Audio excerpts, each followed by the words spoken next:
Anyari sa Minnesota, 2-0 na sa Game 2. Frustrated pa si Jaden McDaniels, tinulak si SGA. Okay si Thunder versus Minnesota Timberwolves, West Finals Game 2. Well, hindi pa umiinit ang laban, may duguan agad. Sangkot ang head official na si Scott Poster matapos tamaan ng kamay ni Lu Dort sa jump ball. Grabe, tagas ang dugo sa ilong mga idol. Kaya nilagyan na lang ito ng bulak. Well, maagang nakalamang ang Thunder sa quarter na ito, led by the new MVP Shai Gilgeous-Alexander. Yun nga lang, ayaw din patalo ni Ant-Man na kumamada rin sa late first quarter. Napaka-efficient ni Edwards at hindi mapigilan kahit ang 7-footer big man ng Thunder ay walang palag kay Anthony Edwards. Meron ng 8 points si Edwards habang may 9 points na rin si SGA para sa OKC Thunder. 29-25 end of first, Thunder up by 4 points. Second quarter, gandang simula ng Minnesota. Step up ang mga role player nila para tumulong na sa opensa. Kaya naman nagawa pa nilang makalamang sa OKC mga idol. Pero itong si Alex Caruso ang bumibira para sa Thunder. 7 straight points ang kanyang naisagot para sa home team. Yun nga lang, Anthony Edwards muling sumagot para sa Wolves. Super aggressive ni Ant-Man, attacking to the paint and one. Palitan lang sila ng kalamangan sa last minutes. SGA with the mid-range jump shot. Napaka-easy lang para sa MVP ang pagbitaw ng bola mga idol. Habang si Edwards ay puro atake ang ginagawa sa ilalim. Bago magtapos ang first half, SGA with the long 3-pointer. Well, nakuha pa rin ng Thunder ang 8 points lead. 58-50 end of half.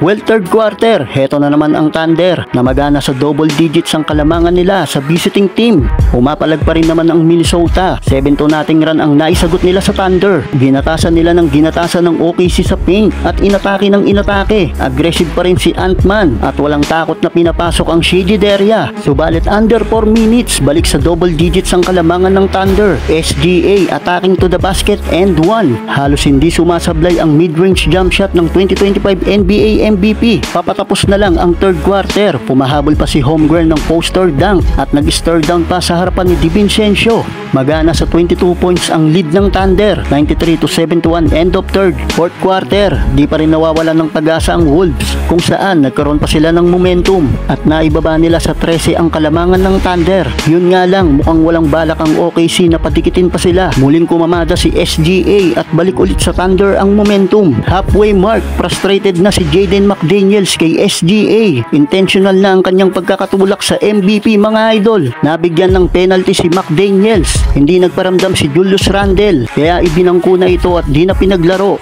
Pinilit pa namang bumuhat ni Edwards sa dulo kung saan siya na ang gumagawa ng puntos. 31 points in total na si Ant-Man pero hindi pa rin yan sumapat para ipanalo ang laban. Sa uli, panalo pa rin ang OKC Thunder sa Game 2. 2-0 na sila kontra sa Wolves.